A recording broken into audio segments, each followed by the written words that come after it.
अंश हर सुबह स्कूल से पहले अखबार बांटता था। घर की हालत खराब थी, पर उसकी ईमानदारी उसका सबसे बड़ा खजाना थी। एक दिन अंश बस का इंतजार कर रहा होता है कि तभी एक कार आकर रुकती है। कार में से एक महेंद्र नाम का आदमी उतरता है। महेंद्र फोन पर किसी से जल्दी में बात कर रहा था। हाँ, मीटिंग 11 बजे है और हाँ, वो फाइल बहुत जरूरी है। अचानक महेंद्र के जेब से कुछ गिर जाता है, लेकिन महेंद्र को पता नहीं चल पाता है और वो अपना कार में बैठ के चला जाता है। अंश यह देख लेता है और झुककर उस चीज को उठा लेता है। अंश हक्का बक्का हो जाता है क्योंकि वह एक लिफाफा होता है जिसमें बहुत सारे पैसे थे। इतने सारे पैसे, ये किसके होंगे? वह पीछे जाती कार की नंबर प्लेट नोट कर लेता है और घर चला जाता है। घर में अंश की माँ बीमार होकर बिस्तर पर पड़ी थी और दवाई के लिए परेशान थी।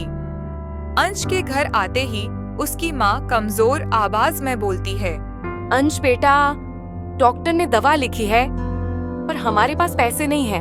अंश लिफाफे को मजबूत से पकड़े खड़ा था। अंश को कुछ समझ नहीं आ रहा था। एक तरफ माँ की दवा और दूसरी तरफ ईमानदारी।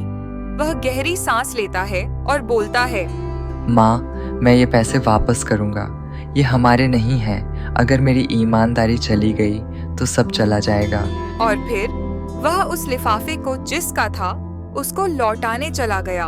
अंश अपने एक गांव वाले से पूछता है तो वह गांव वाला अपने मोबाइल से पता करने का कोशिश करता है तो पता चलता है कि वह लिफाफा किसी बड़े व्यापारी का था जिसका नाम महेंद्र चौहान था।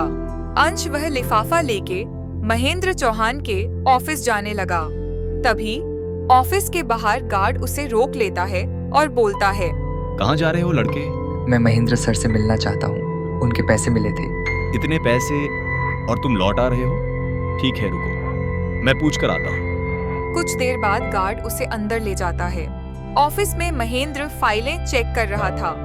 तभी अंश थोड़ा नर्वस होकर अंदर आता है। हाँ बेटा, क्या काम है?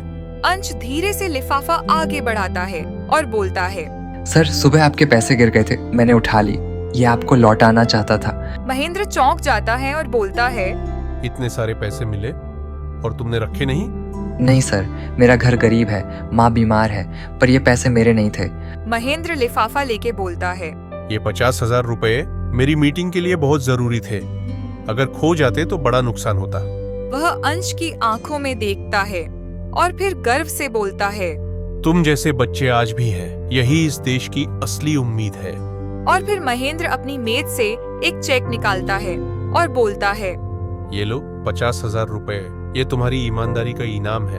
अंश पैसे लेने से मना कर देता है और बोलता है, नहीं सर, मुझे इनाम नहीं चाहिए, मैंने सिर्फ अपना फर्ज निभाया है।